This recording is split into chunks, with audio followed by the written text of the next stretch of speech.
Jean-Pascal Zadi, Anaïs Desmoustiers, Gilles Lellouche ou encore Alain Chabat, décidément, Quentin Dupieux ne se refuse rien dans son dernier film, Fumer fait tousser. Et oui, 5 mois après son dernier film, Incroyable mais vrai, le réalisateur le plus prolifique du cinéma français est déjà de retour sur grand écran. Alors, attachez votre ceinture, déconnectez votre cerveau et surtout, éteignez votre cigarette et laissez-vous emporter par cette critique.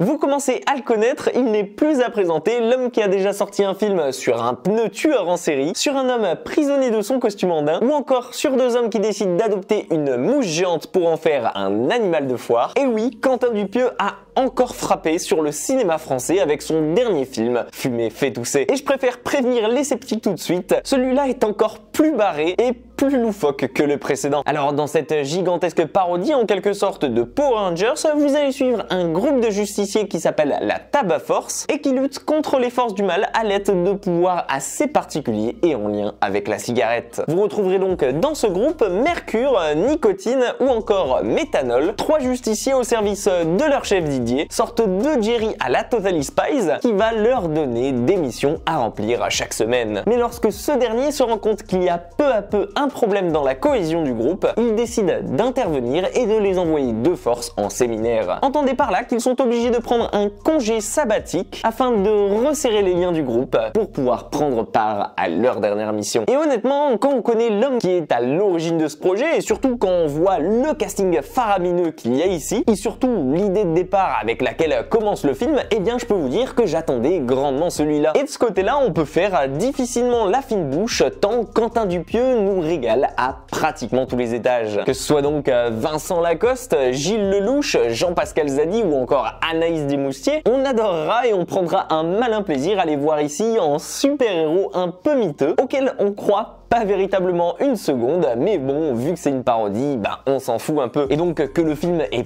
pas un budget de malade, des effets spéciaux extraordinaires, ou même qu'il ait pas les meilleurs décors, eh bien on fait un peu l'impasse dessus vu qu'il y a l'humour à côté et surtout les acteurs pour porter cette parodie. Mention spéciale d'ailleurs à Alain Chabat qui incarne ici une marionnette et qui doit donner encore plus de sa voix en off et qui est à fond dans son personnage et qui arrive du coup à le rendre presque vivant. On retrouve donc ici une parodie de Power Rangers en un peu plus cheesy, façon film qui serait sorti dans les années 80 et qui serait voulu futuriste. Et pour peu qu'on accroche aux années 80 justement, qu'on aime les nanars de base ou bien qu'on ait toutes les références, eh ben il y a grave moyen de passer un bon moment ici, du moins pour un temps. Parce que malheureusement, pour ma part, et même si je vais pas bouder mon plaisir, je vais pas vous dire que j'ai passé un mauvais moment ici, ben je trouve qu'il manque quand même quelque chose à Fumer fait tousser pour marcher complètement. Et je pense qu'il manque clairement de ce fil conducteur qui accompagnait justement sa dernière sortie et qui nous permettait de croire pleinement à Incroyable mais vrai. Parce qu'on va pas se mentir ici, le plus gros problème du film, bah c'est qu'il y en a pas, il y a pas vraiment de fil conducteur. Et du coup, son plus gros point fort qui résidait dans le casting va devenir en quelque sorte son némésis, un peu comme Amsterdam il y a quelques semaines de ça. Trop de personnages,